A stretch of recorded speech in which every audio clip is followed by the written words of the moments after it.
Hello everyone, नमस्कार। स्वागत है आपका हमारे चैनल जस्ट टॉक पर। आज हमारे बीच एक बहुत ही खास मेहमान, हमारे ज़िले के प्रशासनिक मुखिया, एक यंगर मुखिया और एक सक्रिय कार्यशैली के वाहक जिला कलेक्टर महोदय जी माननीय श्री अमनवीर सिंह बैस जी हमारे बीच मौजूद है। एक इंटरव्यू के माध्यम से हम एक साक्षात्कार के माध्यम से कुछ प्रश्न जो हैं उनके हम उत्तर जानना चाहेंगे। सर, स्वागत है आपका हमारे चैनल। बहुत बहुत शुक्रिया। जी सर, सर्वप्रथम हम आप ये जानना चाहेंगे कि आपका बचपन कहाँ बीता और आपने अपना एजुकेशन कहाँ कंप्लीट किया? मेरा बचपन, क्योंकि मेरे फादर भी सर्विसेज में रहे हैं, तो 3-4 जगहों पे उनकी ट्रांसफ़र पोस्टिंग्स के साथ मेरी स्कूलिंग हुई है। पर सबसे ज़्यादा वक्त मैंने भोपाल शहर में ही गुजारा है। 3rd क्लास से लेकर 12th क्लास तक की मेरी स्कूलिंग जो है वो जवाहरलाल नेहरू स्कूल में हुई थी, जो BHEL भोपाल में स्कूल है। उसके बाद मेरा सिलेक्शन IIT रुड़की में हुआ था, जहाँ मैंने इलेक्ट्रिकल इंजीनियरिंग पढ़ी और उसके बाद मैंने सर्विसेज के एग्ज़ाम दिए। तो बचपन पूरा आपका सर भोपाल में ही था? हाँ जी सर। और शिक्षा सर आपकी फिर IIT में जब आपका सिलेक्शन हुआ तो जो इंजीनियरिंग की शिक्षा है वो आपकी IIT रुड़की में हुई? जी। तो आपका ब्रांच क्या था sir? Electrical engineering. Electrical engineering. जी। तो इंजीनियरिंग से सर प्रशासन का चयन मतलब ये किस तरह से? प्रशासन में आने का जो मेरा निर्णय था वो तो 9th 10th में ही हो गया था, क्योंकि मेरी फैमिली जो है उसमें बहुत ब्यूरोक्रेट्स हैं ट्रेडिशनली। लेकिन इंजीनियरिंग मैंने इसलिए चूज़ किया कि जैसे हर इंजीनियर की कहानी होती है, इससे पहले ये पता नहीं है कि क्या करना है, तो इंजीनियरिंग में निर्णय लिया जाता है कि क्या करना है। हाँ सर, जनरली देखा जाता है कि इंजीनियरिंग फील्ड से लोग कैंपस सिलेक्शन के माध्यम से मल्टीनेशनल कंपनियों की ओर रुख करते हैं, तो अधिकतर ये होता है सर, हमने देखा है। लेकिन आप प्रशासन में आए तो ये आपका शुरू से ही तय था? प्रशासनिक सेवा में आना मेरा शुरू से ही मन था, और इंजीनियरिंग एक माध्यम बन गई, क्योंकि मैंने इलेक्ट्रिकल इंजीनियरिंग एक ऑप्शनल के रूप में लिया था अपने एग्ज़ाम में, तो उससे मेरी मदद बहुत हुई है एग्ज़ामिनेशन प्रोसेस में। ठीक है सर, हम जानना चाहेंगे आपसे आपकी हॉबीज़ क्या क्या हैं सर? मैं किताबें बहुत पढ़ना पसंद करता हूँ। हालांकि अब सर्विसेज में आने के बाद कुछ कम समय दे पाते हैं किताबों को, तो ऑडियो बुक्स होती हैं जब ट्रैवल कर रहे हों, जब आना जाना कहीं हो, तो हेडफोन्स लगाकर और कुछ किताबों को बस सुन लिया करते हैं। वो एक कोशिश करता हूँ। आज तो टेक्नोलॉजी के माध्यम से आप ऑडियो के माध्यम से भी सुन सकते हैं। जी। तो सर कोई विशेष बुक वगैरह यदि आप नाम बताना चाहें? मैं साइंटिफिक बुक्स ज़्यादा पढ़नी पसंद करता हूँ, जैसे जीनोम करके किताब हो गई। और लिटरेचर वगैरह में सर, साहित्य में? बहुत ज़्यादा लिटरेचर मैं नहीं पढ़ता। मैं प्रेफर करता हूँ, मतलब सर आप अपनी फील्ड से रिलेटेड बुकें? नॉर्मली मैं प्रेफर करता हूँ हिस्ट्री की किताबें और जनरल स्टडीज़, फैक्ट्स वाली किताबें, थॉट्स वाली किताबें। बट मैं नॉर्मली नॉवेल्स वगैरह या लिटरेचर वगैरह में कम पढ़ता हूँ। तो जीनोम एक बड़ी अच्छी किताब है, a short history of everything एक बहुत अच्छी किताब है, वाई वी स्लीप एक अच्छी किताब है, लेफ़्ट एंड राइट एक बहुत अच्छी किताब है। तो मल्टीपल बुक्स हैं। सर हम जानना चाहेंगे आपका सपना क्या था सर? क्या बनने का था शुरू से, या प्रशासन में आना आपने पहले ही तय कर रखा था? प्रशासन में आना मेरा मन ज़रूर था हमेशा से, और ये लगभग तय था। मैंने कोई अल्टरनेटिव कभी सोचा नहीं, और मैं अपने कॉलेज के कैंपस प्लेसमेंट में भी इस कारण नहीं बैठा था कि ये निर्णय करके रखा ही हुआ था कि सेवा के लिए अटेम्प्ट देना ही। मतलब ये एक सर था, पूरे एक मॉडल आपने दिमाग में बना रखा था कि मुझे प्रशासन में ही जाना है? जी जी सर। मतलब इंजीनियरिंग सिर्फ एक वो था, एक मतलब एक पढ़ाई का सिर्फ वो था, एक रास्ता था जो आगे चल के एक ऑप्शनल में कन्वर्ट हुआ। जी सर, थैंक यू। सर हम जानना चाहेंगे कि ज़िले के प्रशासनिक मुखिया के रूप में सर जो जिम्मेदारियां होती हैं वो बढ़ जाती है, तो इस चीज़ को कैसे सर हैंडल किया जाता है? एक कलेक्टर होने का जो मुख्य दायित्व है वो केवल ये होता है कि सभी डिपार्टमेंट्स जो हैं वो अपने अपने हिस्से का कार्य सही समय पे सही एफिशिएंसी के साथ कर लें। तो ओवरऑल जो रिस्पॉन्सिबिलिटी होती है उसमें ये सुनिश्चित करना होता है कि जो शासन की योजनाओं का लाभ है वो चाहे किसी भी विभाग के माध्यम से जा रहा हो, वो सही वक्त पे सही व्यक्ति तक पहुंच सके। इसके लिए चाहे बैठक लेनी हो, चाहे दौरे करने हों, चाहे निरीक्षण करने हों, अलग अलग माध्यम हैं जिनके माध्यम से व्यक्ति इंश्योर कर सकता है कि ऐसा हो। बट ज़िम्मेदारी हैंडल करने को मैं इसलिए प्रॉब्लम नहीं समझता कि इस ज़िम्मेदारी के साथ साथ नियंत्रण के ऐसे तरीके भी होते हैं और इस प्रकार के नियम और निर्देश भी हैं जो पालन कराने में हम लोगों को मदद कराते हैं। तो ये ऐसी ज़िम्मेदारी है जिसमें अगर आप थोड़ा वक्त देंगे, थोड़ा एफर्ट होगा तो इसका पालन ज़रूर सुनिश्चित किया जा सकता है। सर, हम अभी कुछ सालों में हमें देखने में आया है कि मतलब जो जिला कलेक्टर की जिम्मेदारियाँ होती हैं वो बहुत ज़्यादा बढ़ जाती हैं, क्योंकि सर शासन के भी आदेशों का पालन करना होता है और जनता की भी अपेक्षाएं बहुत ज़्यादा होती है जिला कलेक्टर से। मतलब एक आम व्यक्ति को भी सर ऐसा लगता है कि मैं कलेक्टर सर से जाकर के मिलूँगा तो मेरी समस्या का समाधान हो जाएगा। तो एक जिम्मेदारियाँ तो सर बढ़ी जाती हैं। आपके प्रश्न के दो अंश हैं। जी सर। पहला पॉइंट आपका ये है कि ज़िम्मेदारियाँ बढ़ गई हैं। मैं ये बोलूँगा कि ज़िम्मेदारियाँ तो लगभग उतनी ही हैं जितनी हमेशा से थीं। कुछ विजिबिलिटी ज़रूर बढ़ गई है, कुछ एक्सेसिबिलिटी बढ़ गई है। अब जो प्रशासन है वो ज़्यादा ट्रांसपेरेंट है। जगह जगह की खबरें, जगह जगह से फीडबैक हमको बहुत तेज़ मिल जाता है और जब फीडबैक तेज़ मिलता है तो ये ज़रूरी हो जाता है कि प्रतिक्रिया भी उस फीडबैक के प्रति ज़्यादा तेज़ हो। तो इस सेंस में मैं कहूँगा कि ज़िम्मेदारी नहीं बल्कि ज़िम्मेदारी की का जो कंसेप्शन है, का जो विजिबल कंपोनेंट है वो कुछ ज़्यादा नज़र आता है। जो सेकंड पार्ट आपका है कि हर व्यक्ति ये कोशिश करता है कि कलेक्टर कार्यालय जाए और वहाँ मुलाकात करे और तभी काम होगा। मैं थोड़ा सा इसलिए डिफ़र करता हूँ कि मुझे लगता है कि हमारी पहली ज़िम्मेदारी ये है कि हमारा जो ग्रामीण स्तर पे या ब्लॉक स्तर पे, क्लस्टर स्तर पे जो प्रशासन है, अगर वो प्रभावी हो जाता है तो लगभग ऐसा कोई व्यक्ति नहीं होगा जिसको पर्सनली आके कलेक्टर से मिलना पड़े। तो एक तरीके से, अगर दूसरे तरीके से कहा जाए तो कलेक्टर के लिए सबसे बड़ी सफलता ये है कि उसके पास कोई आवेदक नहीं आ रहा। आवेदक कहीं और जा रहा है क्योंकि उसको अपने, मान लें हम कि ब्लॉक लेवल पर या अनुविभाग लेवल पर यदि उसकी समस्या का समाधान हो जाए, वहीं उसको ठीक ढंग से उसको हैंडल कर लिया जाए तो उसे जिला स्तर पर आने की आवश्यकता ही नहीं है। मैं सफलता का एक मापदंड ये मानता हूँ कि मेरे पास आवेदकों की संख्या कम से कम हो। जी सर। सर, हम जानना चाहेंगे आपसे कि जिलाधीश को प्रशासन एवं जनता दोनों के बीच एक धुरी की भूमिका का निर्वहन करना होता है, तो इस बीच में सर किस तरह से तालमेल बिठाया जाता है? मैं ये कहूँगा कि अब ये ऐसा दौर है जहाँ पे ये जो इस भूमिका की यदि हम बात करें तो ये कार्य बेहद आसान हो गया है, क्योंकि जैसे अब मैं आपके साथ जो चर्चा कर रहा हूँ वो भी एक रिकॉर्डेड कॉन्वर्सेशन है जिसको हमारे सभी दर्शकों को देखने का मौका मिलेगा, चाहे वो फेसबुक हो, चाहे वो ट्विटर हो, चाहे वो केबल टीवी हो, रेडियो हो। आज के दौर में ऐसे इतने सारे माध्यम हैं जिनसे हम लोगों तक पहुंच सकते हैं, उन तक शासन के निर्देश पहुंचा सकते हैं, प्रशासन की अपेक्षाएं पहुंचा सकते हैं।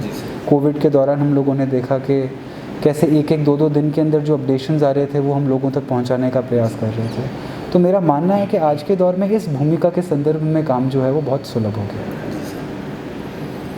तो तालमेल सर बैठ जाता है, किसी प्रकार का ऐसा महसूस तो नहीं होता सर कि कुछ अनएक्सेप्टेबल हो रहा है, ऐसा कुछ?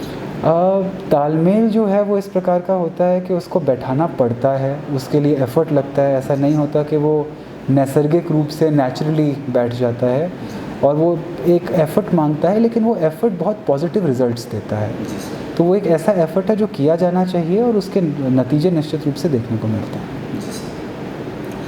सर, अगला प्रश्न हम जानना चाहेंगे आपसे कि सर आपने जब ज़िले का प्रभार संभाला तो क्या प्राथमिकताएं आपने सर तय की हुई थी कि ज़िले में और क्या बेहतर हो सकता है, या किन किन बिंदुओं को आपने ऐसा सेलेक्ट किया था कि इन चीज़ों पर कार्य किया जा सकता है? जो मैं पर्सनली अपनी प्राथमिकताएं समझता हूँ उसमें पहली प्राथमिकता रोज़गार रही है हमेशा। जी सर। दूसरी प्राथमिकता ये थी कि क्योंकि ये आदिवासी क्षेत्र यहाँ बहुत है, तो वहाँ पे लोगों को उनके जो हुनर हैं, उनका जो रोज़मर्रा का रूटीन है उसमें जिस भी किसी की योजना है जिससे हम सैचुरेट कर सकें उस एरिया को, और उनकी आजीविका में जिस प्रकार का भी हम इजाफ़ा कर सकें, इम्प्रूवमेंट कर सकें उनके इनकम लेवल्स में, वो किया जाए। शिक्षा मेरे लिए एक पर्सनल फेवरेट रहा है। मैं हमेशा बोलता हूँ कि यदि मैं इन सर्विसेज में नहीं आता तो मैं एजुकेशन सेक्टर में जाता, तो वो मेरे लिए पर्सनली बहुत इम्पॉर्टेंट है। तो बच्चों से बात करना, उनकी क्लासेस लेना। जी सर। हम लोगों ने पहले डाउट सॉल्विंग सेशंस वगैरह भी पहली पोस्टिंग्स में करे हुए हैं अटेम्प्ट। ये मेरी दूसरी प्राथमिकता हमेशा रही है। और तीसरी प्राथमिकता हेल्थ सर्विसेज रही है, क्योंकि दूरस्थ क्षेत्रों के अंदर हम देखते हैं कि डिलीवरी पॉइंट्स की कमी की वजह से, टेस्टिंग पुअर होने की वजह से या जानकारी ना होने की वजह से बहुत सारी बीमारियां फैलती हैं, बहुत सारे कॉम्प्लिकेशंस होते हैं, बहुत सारी ऐसी डेथ्स होती हैं जिनको अवॉइड किया जा सकता है, इनको रोका जा सकता है। इनको रोका जा सकता है। तो ये 3 ऐसे आइडियाज़ थे जो मेरे मन में थे जब मैंने ज्वाइन किया था। और सर इसको लेकर के आपने काम भी काफ़ी कुछ किया सर। हम लोग मीडिया के माध्यम से देख पाए इस चीज़ को कि रोज़गार के लिए भी आपने सर अभी किसी एक गांव का विजिट किया था सर, वहाँ पर आपने वो कुछ कलात्मक वस्तुएं बनने का वो देखा होगा। मैं कहूँगा कि उस जैसे ही मैं आया उसके साथ ही लगभग कोरोना ज़िले में आ गया। जी तो बहुत सारे ऐसे काम हैं शिक्षा और रोज़गार को लेकर जो हम नहीं कर पाए, जी सर। जो हम दोबारा अब शुरू कर रहे हैं क्योंकि कोविड की वेव में कुछ कमी आई है। हाँ सर। रोज़गार मेले हमने कुछ ज़रूर आयोजित करवाए थे, उसमें प्लेसमेंट्स भी अच्छी संख्या में हुए थे। बच्चे इंदौर, भोपाल जैसी जगहों पे जाके नौकरियां कर रहे हैं। जी सर। जो आप बता रहे हैं बेल मेटल की जो आकृतियां बनती हैं टिगरिया गांव में, जी सर। वो भी रोज़गार के ही दिशा में एक कदम था। हम चाह रहे हैं कि वहाँ के जो हमारे कलाकार हैं उनको उनके मटेरियल की, उनकी जो उनका हुनर है उसकी सही कीमत मिल सके, जी सर। वो विजिबल हो और वो एक टूरिस्ट अट्रैक्शन बन सके। जी सर। तो ऐसे 4-5 और प्रोजेक्ट्स हैं जो हम लोग प्लान कर रहे हैं ज़िले के लिए। वैसे सर देखा जाए तो हमारे ज़िले में पर्यटन की भी अपार संभावना है सर। जी। तो इसको लेकर के सर कोई विज़न आपके पास पर्यटन को लेकर के? टूरिज़्म को लेकर 2 अलग अलग इश्यूज़ हैं। एक इशू तो ये है कि आजकल टूरिज़्म जो है वो रूरल टूरिज़्म है। रूरल टूरिज्म एक नया कॉन्सेप्ट आया सर, टूरिज्म में एक ऐसा कॉन्सेप्ट है, गाँव की ओर ज़्यादा अट्रैक्ट, राइट। तो गांव में लोग कैसे अपना जीवन व्यतीत करते हैं, खेती कैसे होती है, वो देखना और जानना चाहते हैं। देखना और जानना। और वहीं जो गांव की जो आबो हवा होती है उसमें रहना, वहाँ के लोगों से मिलना जुलना, उनकी ज़िंदगी के बारे में जानना, ये एक बड़ा पोटेंशियल है यहाँ पे। जी सर। और हम लोग कोशिश कर रहे हैं कि होम स्टे का एक कॉन्सेप्ट जो है जी सर। उसका प्रपोज़ल भी हम लोगों ने भिजवाया है। हम प्रयास कर रहे हैं कि यहाँ पे 2-3 गाँव का चयन हो, जी सर। जहाँ पे बाहर से लोग आके रुकें, यहाँ का खाना खाएं, यहाँ की आबो हवा में समय स्पेंड पूरा करें। ग्रामीण परिवेश का अनुभव ले सकें जी टूरिस्ट लोग। जी तो ये एक बहुत अच्छा कॉन्सेप्ट हो सकता है सर। जी। जी सर। तो इसको लेकर के है मतलब सर आप अगली प्लानिंग आपकी इसी कुछ इस प्रस्ताव बना है। इसको हम लोग टूरिस्ट सर्किट के साथ जोड़ सकते हैं कि सतपुड़ा टाइगर रिजर्व भी यहीं पे है, पचमढ़ी भी यहीं पे है। जी सर। तो ये एक और सर पूरा वन आधारित हमारा जिला तो पूरा वन क्षेत्र है सर। जी। तो इस उद्देश्य से वन पूरा नैसर्गिक सौंदर्य है सर। सतपुड़ा हमारा प्रसिद्ध है सर, सतपुड़ा जी। की वादियाँ। जी। तो इसको लेकर के एक पहचान बन सकती है पर्यटन के रूप में। जी। उसके बाद सर हमारा कुकरू खामला जो चाय के बागान है, बिल्कुल है। मुक्तागिरी है सर, जी और पूरा पहाड़ी बेल्ट है सर। जी तो वो एक बहुत संभावनाएं दिखती हैं सर, मतलब जी। पर्यटकों को काफ़ी मतलब आकर्षित कर सकते हैं उस हिसाब से। सर्टनली ये प्लान है। सर्टनली हम चाहेंगे कि हम इन सारे डेस्टिनेशंस को इंडिया के मैप पे जी। प्रमुखता से प्रदर्शित कर जी सकें। सर हमारे यहाँ वो 0 माइल वो भी है सर, देश का जो मध्य केंद्र है बरसाली के पास कहीं, तो वो भी एक सर बहुत एक अट्रैक्शन के लिए वो हो सकता है कि वो एक सेंटर पॉइंट है सर वहाँ। तो हम चाहेंगे सर कि यदि आप अपनी कार्यशैली से सर हमारे ज़िले को एक पर्यटन केंद्र के रूप में विकसित कर पाएँ। जी। जी सर।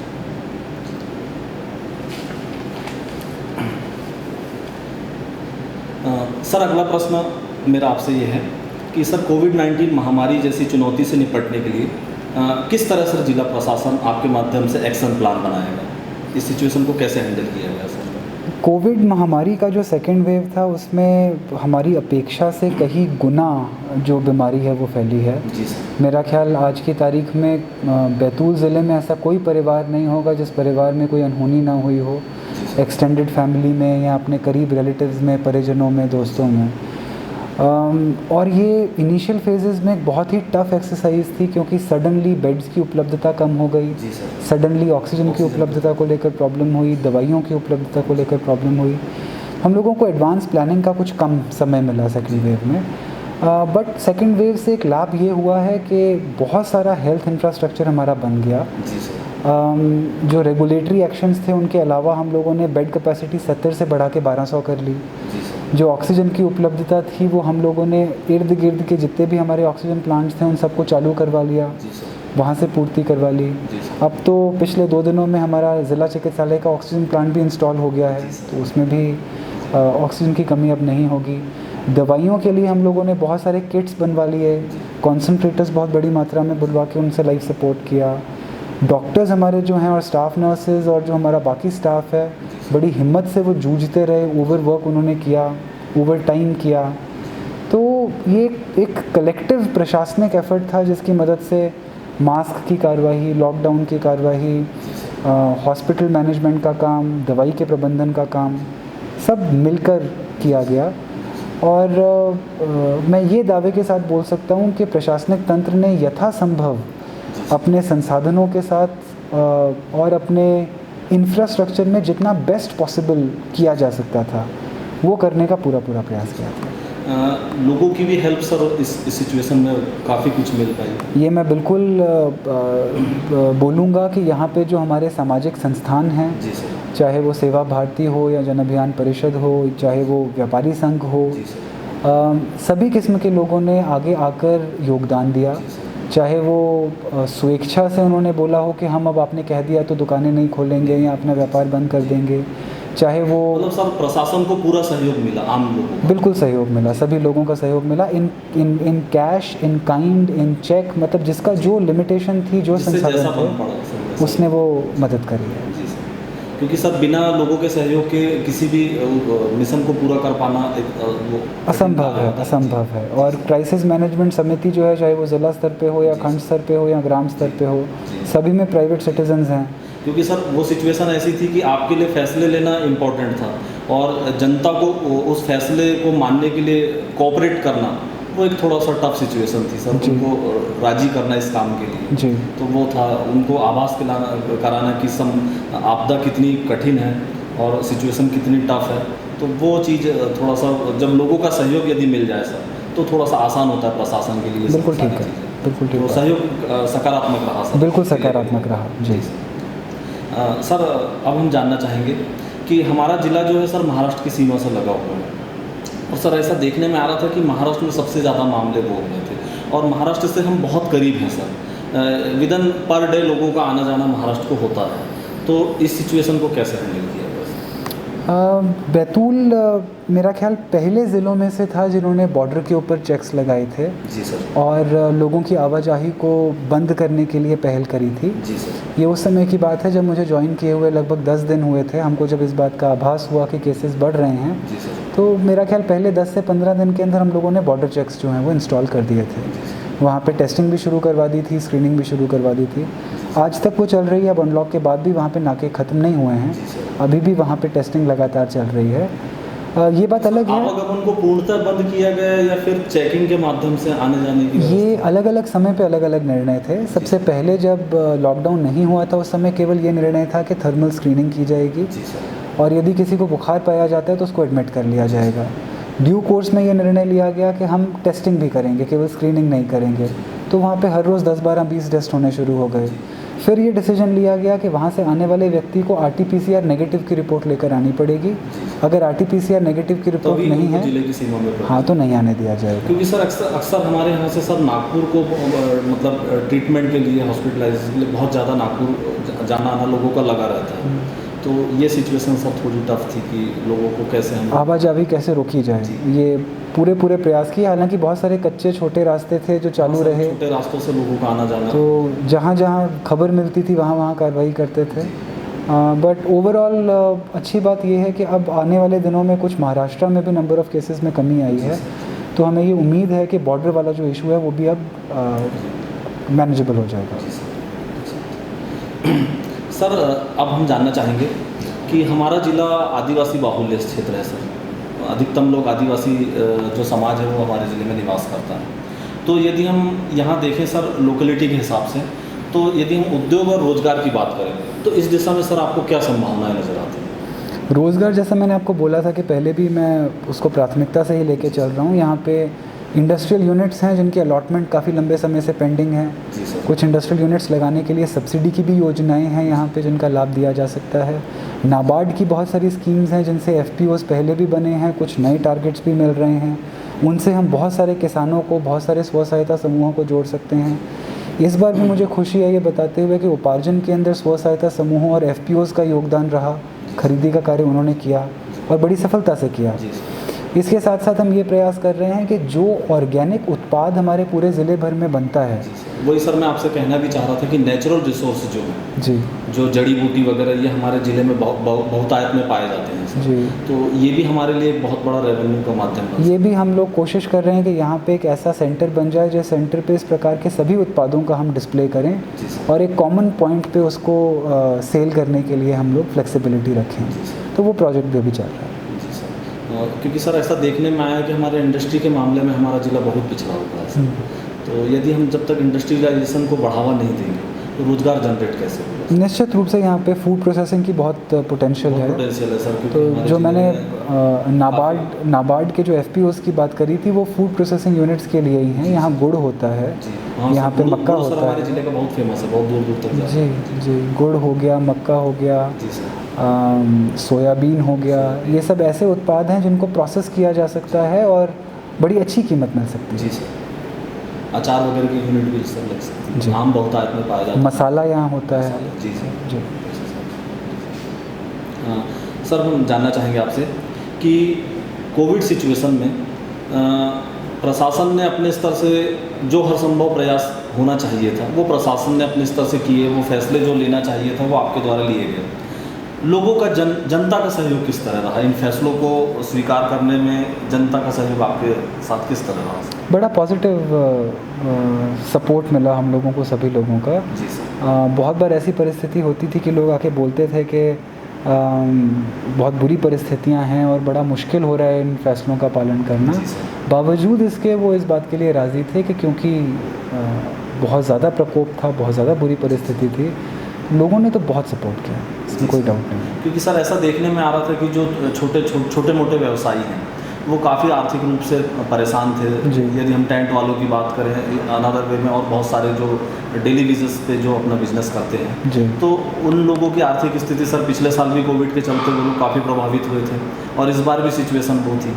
तो उन लोगों को मना लेना प्रशासन के लिए कितना वो था सर? उन लोगों का मान लेना, समझ लेना हमारे लिए बहुत पॉजिटिव रहा। जी। बहुत सपोर्ट मिला, लोगों ने आके बोला कि आप बोल देंगे तो हम मान लेंगे, उसके लिए कुछ भी हमको प्रॉब्लम हो कोई बात नहीं। जी। तो बहुत सपोर्ट रहा, जिसके लिए मैं बहुत ग्रेटफुल हूँ जी। सभी लोगों के लिए। सभी ने कोऑपरेट किया सर? बहुत ज़्यादा, आपके फैसले में? बहुत ज़्यादा।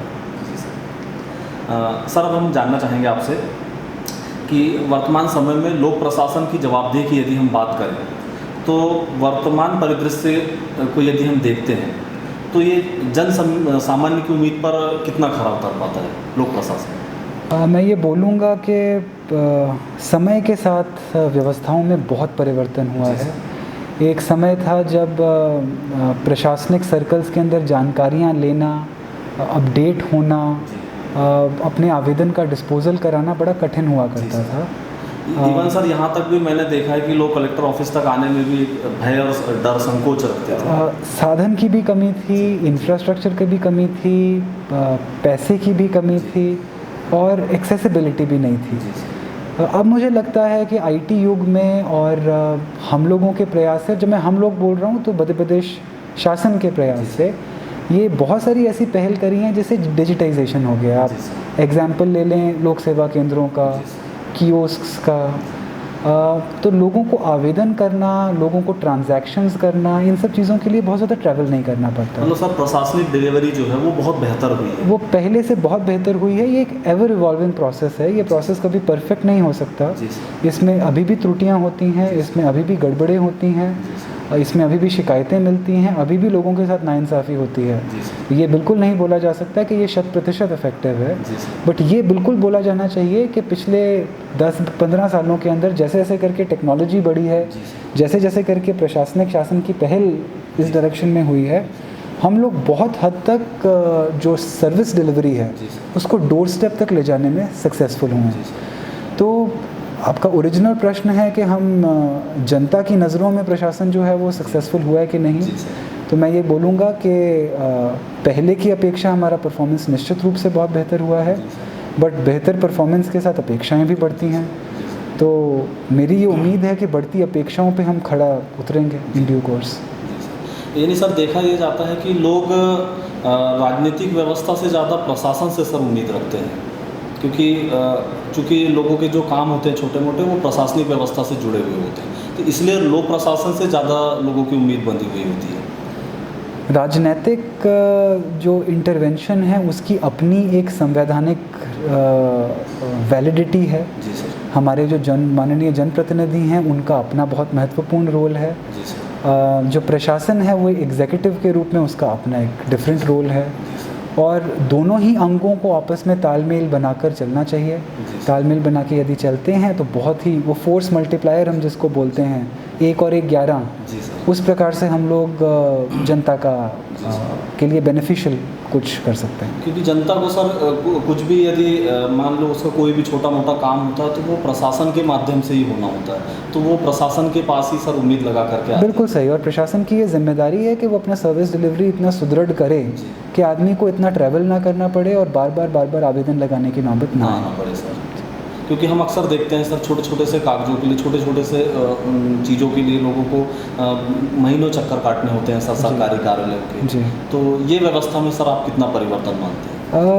मैं जब पहले यहाँ पे आया था तो जन सुनवाई का हम लोगों ने दोबारा ब्लॉक लेवल की जन सुनवाई प्रारंभ करी थी। उसका पर्पज़ यही था कि हम लोगों तक जाए। जी सर। अब कुछ और ऐसी पहल हैं जो हम कर रहे हैं। हम विलेज स्टेज करना चाह रहे हैं, क्लस्टर लेवल पे भी हम जन सुनवाई का आयोजन करना चाह रहे हैं। तो प्रयास ये है कि हम लोग लोगों तक पहुंचा सकें अपनी सेवाओं को। कितना परिवर्तन है, ये अगेन मैंने कहा कि पहले से अगर आप कंपेयर करेंगे तो बहुत परिवर्तन है, बहुत पॉजिटिव परिवर्तन है।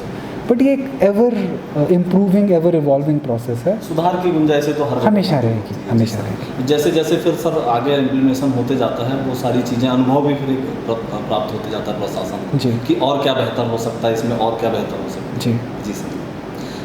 सर मैं जानना चाहूँगा अगले प्रश्न के माध्यम से आपसे कि यदि हम जिलाधीश के पावर की बात करें सर, तो पावर्स तो काफ़ी होते हैं सर, लेकिन क्या इन पावर्स के इस्तेमाल में पूर्णतः स्वतंत्रता होती है सर, या फिर कुछ दायरे होते हैं, कुछ प्रेशर इस तरह का, ऐसा कुछ? मैं ये बिल्कुल नहीं बोलूँगा कि किसी भी प्रकार का कोई प्रेशर होता है। जी। बट मैं ये ज़रूर बोलूँगा कि जो अधिकार दिए गए हैं, मैं पावर्स ना बोलकर उसको अधिकार बोलूँगा, तो जो अधिकार दिए गए हैं वो अधिकार ऑलरेडी हमारे संविधान की सीमाओं में बंधे हुए हैं। अधिकार कभी इस प्रकार के नहीं हो सकते जिससे हमारे संविधान के प्रावधानों का उल्लंघन हो या किसी कानून का या किसी नियम का उल्लंघन हो। तो एक तरीके से जो अधिकार हैं वो केवल एक जिम्मेदारी का पालन करने के लिए दिए गए हैं, और उसके साथ जो जुड़ी हुई जिम्मेदारियां हैं वो इतनी हैं कि वो जिम्मेदारियां अपने आप उन अधिकारियों को बांध देती हैं। तो वो किसी प्रेशर का नतीजा नहीं है, बस वो आप ऐसा समझ लें कि यदि अपना कार्य ठीक से करना है, सक्षम रूप से करना है, तो उसके लिए जो बेयर मिनिमम अधिकार चाहिए हैं हम लोगों को वो उपलब्ध हैं।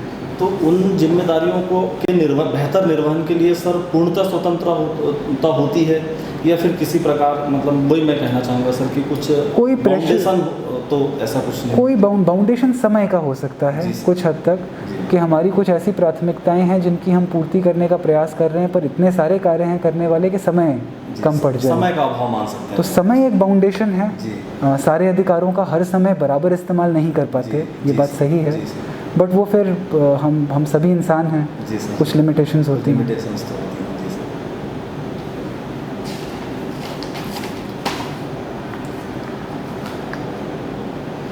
सर अगला प्रश्न मेरा ये है आपसे, यदि हम जिलाधीश को प्रशासनिक कार्यशैली में यदि हम जन भावना की बात करें तो जिलाधीश सर एक रोल मॉडल हो सकते हैं। कलेक्टर कॉन्फ्रेंस में माननीय प्रधानमंत्री जी ने भी कहा था कि कलेक्टर्स चाहें, यदि चाह लें तो वो ज़िले को बहुत कुछ, ज़िले में बहुत बड़ा बदलाव ला सकते हैं। एक बहुत बड़ा रोल मॉडल पूरे देश में हमारा ज़िला या ज़िला कलेक्टर्स के जो कार्यशैली है वो एक पूरे देश के लिए एक रोल मॉडल हो सकती है।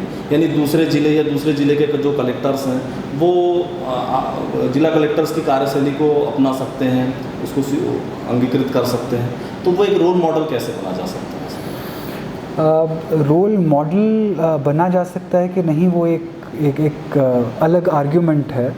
बट जैसा आप बोल रहे हैं कि हम सभी ये प्रयास करते हैं कि हमारे जो कलीग्स हैं जो बाकी ज़िलों में हैं, चाहे वो ज़िले मध्य प्रदेश में हों, या एक सेवा के लिए एक बेनिफिट होता है कि हमारे कलीग्स जो हैं वो अक्रॉस द कंट्री हैं, सभी राज्यों के अंदर हमारे साथ के लोग हैं और सभी राज्यों में जो पहल हो रही है, जो इम्प्रूवमेंट्स हो रहे हैं, उनसे हमको जानकारी मिलती रहती है उस बारे में और उनको हम इस्तेमाल करने की कोशिश करते हैं, उनको जैसा बोल रहे हैं अंगीकृत करके और यहाँ पे यूज़ करने का प्रयास हम लोग करते रहते हैं।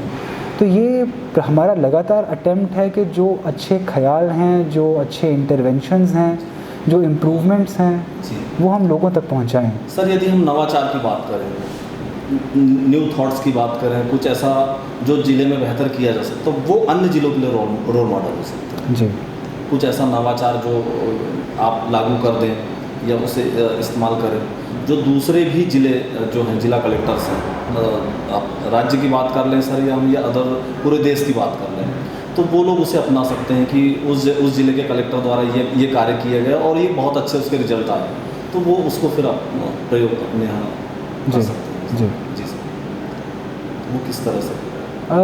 मेरा ये बोलना है कि हर ज़िले की, हर एरिया की अपनी लिमिटेशंस होती हैं, अपनी स्ट्रेंथ्स और अपनी वीकनेसेस होती हैं। जी सर। तो मैं नवाचार पर से की बात बहुत कम करता हूँ, क्योंकि मेरा ये मानना है कि यदि हर व्यक्ति अपने हिस्से का कार्य पूरी ईमानदारी के साथ और पूरी एफिशिएंसी के साथ कर ले, तो हम लोगों को एग्जिस्टिंग व्यवस्था में इतना अरेंजमेंट है कि और कुछ करने की ज़रूरत नहीं है। तो नवाचार पर से जो है वो मुझे लगता है कि तब इम्पॉर्टेंट हो जाता है जब आपकी एग्जिस्टिंग व्यवस्थाएं दुरुस्त ना हो। अगर एग्जिस्टिंग व्यवस्थाएं दुरुस्त हैं तो इतने निर्देश हैं, इतने अधिकार हैं, इतने फंड्स हैं, इतनी सुविधाएं हैं कि हम वो सब समस्याओं की पूर्ति कर सकते हैं जिन समस्याओं को हम रोज़मर्रा देखते हैं। और अगर पॉलिसी लेवल पे कुछ चेंज करने की ज़रूरत है तो हमारे पास ये भी अधिकार है कि हम वो पॉलिसी मैटर रेफ़र करें और उसका मार्गदर्शन लेकर उचित मॉडिफिकेशन करवा के उसका इम्प्लीमेंटेशन कर सकें। तो बहुत ज़्यादा मैं नवाचार में विश्वास इस कारण सिर्फ नहीं रखता कि मुझे ये लगता है कि हमारे पास जो दायरा है, जो व्यवस्थाएं हैं, वो पर्याप्त है कार्य करने। मतलब सर, सब कुछ उपलब्ध है, हम बस हमारे ऊपर डिपेंड करता है कि हम किस तरह से उन्हें प्रयोग में लाते हैं, बस किस तरह से हम और बेहतर से बेहतर व्यवस्था कर जी। तो सर, जो आपने प्राथमिकताएं जिले के लिए तय की हुई थी, तो चूँकि कोविड महामारी वाली सिचुएशन थी, तो वो टाइम तो सर थोड़ा सा उन चीज़ों को इम्प्लीमेंटेशन करने के लिए नहीं मिल पाया। तो अभी सर वर्तमान में आपके पास और क्या प्रोजेक्शन है आगे के लिए? अब हम लोगों ने वापस प्लान बनाना शुरू किया है। कुछ क्लस्टर लेवल पे हम लोग जो इंडस्ट्रीज़ लगा रहे थे उसका काम दोबारा शुरू कर रहे हैं। जैसे मैंने आपको बताया कि कुछ शॉप्स हम ऐसी शुरू कर रहे हैं जहाँ पे पूरे ज़िले भर का प्रोड्यूस जो है वो आके सेल हो सके। कुछ हमारे टूरिज़्म के प्रोजेक्ट्स हैं, जैसे मेरी आपसे बात हुई, वापस लोगों तक हम विलेज विजिट्स करके और वहाँ पे रात्रि विश्राम करके किस प्रकार से लोगों की समस्याएं सुन के उनको सैचुरेट कर सकते हैं, ये एक प्रोजेक्ट है। जी सर। वाटर कंजर्वेशन को लेकर हम लोगों ने अब पहल करी है, क्योंकि ज़िले के अंदर बड़ा ट्रैजिक है कि भीमपुर जैसे इलाके में जहाँ इतनी हरियाली है, वहाँ पे ऐसे गांव हैं जहाँ वाटर क्राइसिस है, बारिश के बाद पीने के लिए पानी नहीं मिलता।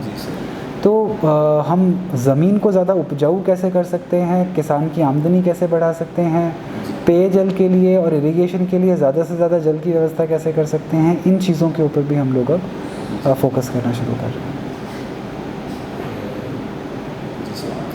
सर, मेरा अगला प्रश्न आपसे ये है कि सर, आप यंग हैं, तो युवा वर्ग के लिए सर सफलता एक बहुत बड़ा माइलस्टोन होता है, अपना लक्ष्य होता है सपने को प्राप्त करने के लिए। तो सफलता के लिए क्या क्या सूत्र सर आप देना चाहेंगे यंग जनरेशन को? एक मैं सभी लोगों को ये बोलना चाहूँगा कि अपनी ज़िंदगी को इस तरीके से जीना बंद कर दें कि ये गोल है, ये अचीव हो जाएगा तो सब अच्छा रहेगा। जी सर। मेरा ये मानना है कि हम लोग ज़िंदगी भर अपने गोल्स को शिफ्ट करने का काम करते रहते हैं, और ये बचपन से ही करते रहते हैं कि पहले 10th के बारे में बोलते हैं कि 10th में अच्छे मार्क्स आ जाएं सब ठीक रहेगा, फिर 12th में अच्छे मार्क्स, फिर कॉलेज, फिर नौकरी, फिर परिवार।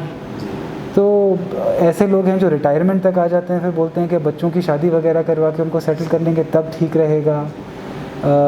बुढ़ापे में अगर कुछ बीमारी हो जाती है तो कहते हैं ये बीमारी बस ठीक हो जाए फिर सब ठीक हो जाएगा। तो ये इंसानी फितरत है कि हम वन ऑब्जेक्टिव टू अनदर के बीच में जीते रहते हैं, और उसके बीच का जो सफ़र है वो इस चक्कर में ज़ाया हो जाता है। वैसे ही निकल जाता है सर। तो जो युवा हैं, क्योंकि उनकी पूरा जीवन उनके सामने है, अगर वो इस बात को लेकर अवेयर हो जाएं कि सफ़र भी उतना ही महत्वपूर्ण है, अगर ज़्यादा महत्वपूर्ण नहीं है आपकी सफलता की जो भी अंतिम चोटी है उससे, तो जीवन में और कुछ हो ना हो आनंद जो है थोड़ा बढ़ जाता है। दूसरा मैं ये बोलूँगा कि कभी भी कंपटीशन की स्पिरिट के अंदर कोऑपरेशन को कॉम्प्रोमाइज़ ना करें। जैसा कि मैंने कहीं पढ़ा था, एक बड़ा अच्छा कोट था, you can not shake hands with a clenched fist. इसका मतलब ये हुआ कि आप मुट्ठी बंद करके हाथ मिला नहीं सकते। जी सर।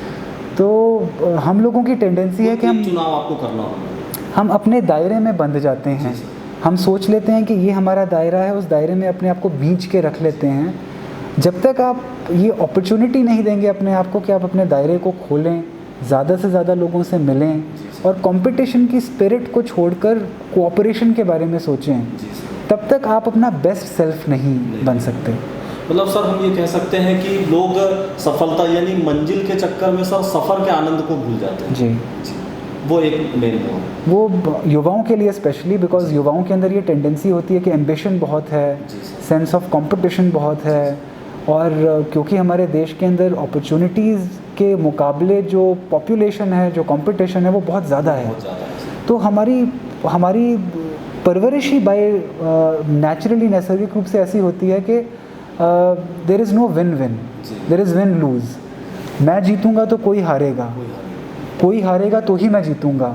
ये वाली भावना से बचने का प्रयास करना चाहिए। इस भावना से हमें अलग होना है जी। हमें ये नहीं मानना है कि हम दूसरों को हरा करके आगे बढ़े, हम अपनी जगह आगे बढ़ें जी। ये सबसे जी। और सर हमें ये देखने में आता है, अक्सर यंगर लोगों को हम देखते हैं कि सफलता उनके लिए इस तरह होती है सर, वो उस तरह का अफोर्ड, उस तरह का त्याग वर्तमान समय में लोग चाह रहे हैं कि उतना त्याग ना करके हमें सफलता मिल जाए। तो ये तो संभव ही नहीं सर। इसके लिए आप क्या कहना है, सफलता को लेकर के सर आप क्या कहना चाहिए? मैं यही बोलूँगा कि ये हालांकि डिस्कशन ज़रूर होता है, बट मैं एम वेरी श्योर ये ह्यूमन नेचर है कि कोई शॉर्टकट मिल जाए और उससे हमको बेनिफिट मिल जाए। पर तो क्या सर कोई ऐसा शॉर्टकट होता है सफलता के लिए? मेरी जानकारी में ऐसा कोई शॉर्टकट नहीं होता, क्योंकि सफलता एक लाइफस्टाइल होता है। आपको उसको अपने दिनचर्या के अंदर ढालना पड़ता है, और छोटी छोटी आदतें होती हैं जिनसे आप सफलता की तरफ जाते हैं। तो आपको अगर अपनी ज़िंदगी पलटनी है तो आपको एक छोटा सा निर्णय लेना है। जैसे अगर हम बात करें एक्सरसाइज की या हेल्थ की, तो हम लोग सोच लेते हैं कि हम अब दिन में 1.5 घंटा निकालेंगे, उसमें योगा करेंगे या एक्सरसाइज करेंगे, और वो 1.5 घंटा कभी निकल नहीं पाता।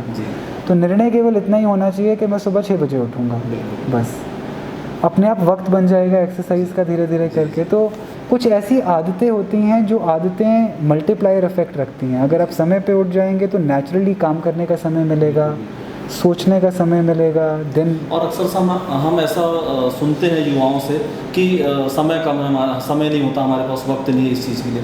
तो सर हमारा तो ये मानना है कि समय तो सभी के लिए उतना ही है। यदि हम सेलिब्रिटी की बात करें या हम प्रशासनिक प्रमुख लोगों की बात करें, तो समय तो सर सभी के पास उतना होता है, लेकिन उसी समय को लोग मैनेज करते हैं, उसी दिनचर्या में लोग उन चीज़ों के लिए समय निकालते हैं। जी। तो वो किस तरह से मैनेज होता है? अगेन ये हर व्यक्ति के ऊपर डिपेंड करता है कि वो किस पोजीशन में है। क्योंकि अक्सर लोगों के मुंह से सुना जाता है कि हमारे पास समय नहीं है। तो सर समय तो एक्स्ट्रा किसी के लिए भी नहीं होता है सर। दिन के 12 घंटे तो हर व्यक्ति के लिए है, वो चाहे एक शीर्ष पद पर बैठा हुआ व्यक्ति हो, चाहे एक आम व्यक्ति हो। बिल्कुल ठीक बात है जी सर। ये तो आपका अपना मैनेजमेंट है दिनचर्या का। अच्छा, कुछ लोग ऐसे होते हैं जिनका लेट नाइट एफिशिएंसी ज़्यादा होता है और अर्ली मॉर्निंग एफिशिएंसी कम होता है। तो ये person to person, body to body obviously depend करता है। बट जो कॉमन एलिमेंट है वो प्लानिंग का है। यदि आप योजना अपनी अच्छे से बना लेंगे, ये एक टेंडेंसी हम सब में होती है कि हम इम्प्लीमेंटेशन की तरफ कूद पड़ते हैं। अगर हमको प्लानिंग के लिए हम पर्याप्त समय दे दें, 50% समय योजना बनाने में दें, ये बन गया है कि आपके पास मोबाइल डिवाइस है, कंप्यूटर, इंटरनेट एक्सेस है, सोशल मीडिया है जिसमें आप अपने इर्द गिर्द बाकी लोग क्या कर रहे हैं ये देख रहे हैं। और हर व्यक्ति जो आपसे अलग व्यक्ति है वो ज़्यादा सक्सेसफुल लगता है, वो ज़्यादा खुश लगता है। तो एक टेंडेंसी होती है कि ऐसा लगता है कि लोगों ने कोविड के टाइम पे ज़्यादा महसूस किया था कि जब ऐसा लगता है कि सब रास्ते समाप्त हो रहे हैं, जब कोई सपोर्ट नहीं है, कोई हेल्प नहीं है, तो किस प्रकार से समाज जो है वो इकट्ठा होता है, किस प्रकार से सब लोग एक मुट्ठी बनकर आगे आके बोलते हैं कि नहीं हम लड़ेंगे और ना केवल लड़ेंगे बल्कि जीतेंगे। जी। ये एक ऐसा लेसन है जो मेरा ख्याल हम सब लोगों को पिछले 2 से 3 महीने में मिला है, सीखने को मिला। तो मैं सभी जो श्रोता हैं उनको ये रिमाइंड कराना चाहूँगा कि एक बहुत बड़ी जंग है जो हम जीते हैं। जी। वो जंग अभी भी लगातार चल रही है, जी सर। वो ख़त्म नहीं हुई है। जी सर। और अभी भी अपनी सेहत का ख्याल रखें, दूरी मेंटेन करें, मास्क पहन के रखें। जी सर। अपने आस पड़ोस में अगर कोई वायलेशन कर रहा है तो उसको रोकें टोकें, और ये इंश्योर करें कि दोबारा वो परिस्थितियाँ निर्मित ना हों जिन परिस्थितियों से हम लोगों को निकलना सर पड़ा। अभी ऐसा सोसाइटी में देखने को आ रहा है जब से अनलॉक वाली स्थिति हुई है तो लोग ऐसा महसूस करने लगे कि कोरोना समाप्त हो चुका है। तो ये सिचुएशन तो सर प्रशासनिक स्तर पर आप बहुत अच्छी बेहतर तरीके जानते हैं कि समस्या का भी समाधान नहीं हुआ है, खतरा अभी भी हमारे ऊपर मंडरा रहा है। तो इसके लिए सर क्या बेहतर? इसके लिए मैं, जैसा आपने मुझे बोला कि यदि मेरा कोई एक मैसेज होगा जी। तो यही होगा कि लोग उन 2 से 3 महीनों को याद रखें, जी। उसको भूल ना जाएं, और इस बात का ख्याल रखें कि यदि कंप्लाइंसेस नहीं होंगे, कोविड अप्रोप्रिएट बिहेवियर नहीं होगा, तो इस बीमारी को बढ़ने में ज़्यादा समय बिल्कुल नहीं लगता। सर हमने देखा सेकंड लहर जो भयानक हुई, अभी सर जो जैसा वैज्ञानिक और अंदेशा जता रहे हैं कि थर्ड वेव आ सकती है, तो वो भी एक खतरनाक सिचुएशन हो सकती है। लेकिन हम देख रहे हैं कि सब लोगों ने सोसाइटी में इस तरह का स्वीकार कर लिया है कि कोरोना समाप्त हो गया, लोग मास्क लगाना बंद कर दिए, तो उनके लिए सर क्या? मेरा बिल्कुल यही संदेश है कि इसको जंग को समाप्त बिल्कुल ना माने, और ये इंश्योर करें कि आप और आपके जो परिजन हैं वो कोविड अप्रोप्रिएट बिहेवियर इंश्योर करें। वैक्सीनेशन हमारे पास हैं पर्याप्त, वैक्सीनेशन की ड्राइव भी लगातार चल रही है, एक दिन छोड़ के, तो ये इंश्योर करें कि वो लोग आगे आके अपना वैक्सीनेशन का भी हमने देखा सर, प्रारंभिक जब स्टार्ट हुआ वैक्सीनेशन तो लोगों में एक डर और भय का माहौल था, लेकिन अभी तो सर वर्तमान में हम देख रहे हैं कि अब लोग ज़्यादा से ज़्यादा जागरूक हो रहे हैं वैक्सीनेशन के लिए। तो सर ये संदेश है कि वैक्सीनेशन भी ज़्यादा से ज़्यादा जितने जल्दी होगा वैक्सीनेशन उतना इस खतरे की वो कम होगी, इंटेंसिटी कम होगी, ज़्यादा से ज़्यादा लोग सुरक्षित रहेंगे। बिल्कुल सर आपसे एक बहुत ही सार्थक और एक बहुत ही उम्मीद भरी चर्चा हमारे साथ हुई, इसके लिए सर आपको बहुत बहुत धन्यवाद। बहुत बहुत शुक्रिया। किस तरह का होता है इसको लेकर के बहुत मेरे मन में जिज्ञासा थी।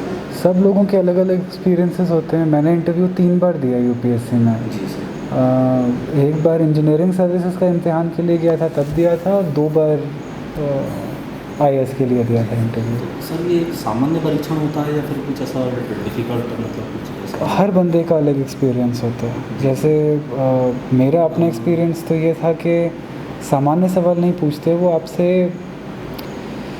एक स्ट्रेस टेस्ट होता है। जैसे वो आपसे ये जानने की कोशिश करेंगे कि आप कितनी जल्दी हिल जाओगे। अच्छा।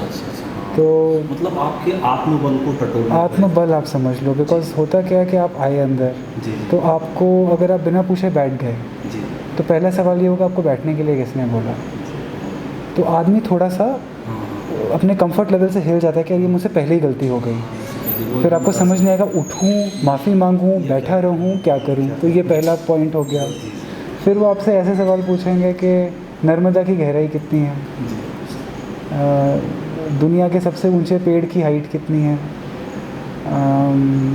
आपका घर जिस एलिवेशन पे है वो एलिवेशन कितना है। तो ये ऐसे सवाल पूछेंगे जो सामान्यतः आपको नहीं पता हो सकता है, सिर्फ ये देखने के लिए कि आप क्या ब्रेक डाउन हो जाएंगे। क्या आप लगातार 5 सवालों का जवाब दे सकते हैं I am sorry I don't know, I am sorry I don't know. Because हर वो सवाल जिसका आप जवाब नहीं दे पा रहे, उसके साथ आपका जो स्ट्रेस है वो बढ़ता जा रहा है कि मैं तो पक्का फेल हो जाऊंगा। तो एक ये टेक्निक होती है। दूसरी टेक्निक होती है कि वो आपको आप हताश तो नहीं हो, नहीं, आप घबरा तो नहीं रहे हो, आपके चेहरे पे की एक्सप्रेशन को रीड किया। हाँ, अगर आप 5 सवालों का जवाब नहीं दे पाओ और छठे सवाल का जवाब आपको आता भी हो, तो 5 सवाल का ना करने के बाद आप छठे का भी जवाब नहीं दे पाओगे, घबराहट हो जाती है। तो ये इसको स्ट्रेस टेस्ट बोलते हैं। एक टेस्ट उनका होता है कि वो बिल्कुल कंफर्टेबल कर देंगे, आपको ऐसा लगेगा कि घर में अपने दोस्तों यारों के साथ बात कर रहे हैं। और फिर आप कुछ टाइम पीरियड कितना होता है, मतलब ऐसा लिमिट रहती है? मेरा 45 मिनट्स हुआ था। अच्छा, 45 मिनट्स। हाँ, मतलब सर पैनल में कितने लोग रहते हैं? मेरे पैनल में 5 लोग थे, 5 ही रहते हैं सामान्यतः। 5 लोग। 5। तो सभी को अलग अलग मतलब सभी का अलग अलग काम है। एक व्यक्ति देखेगा कि आपका 3 सब्जेक्ट वाले लोग होते हैं, एक साइकोलॉजी वाला व्यक्ति होता है और एक हमारे जो पूर्व अधिकारी, कोई भी पूर्व IAS अधिकारी हो सकते हैं, पूर्व IPS अधिकारी हो सकते हैं, डिपेंड करता है। 3 सब्जेक्ट मैटर एक्सपर्ट्स हो गए, एक मेंटल एक्यूमेन को टेस्ट करने वाला व्यक्ति हो गया और एक चेयरपर्सन।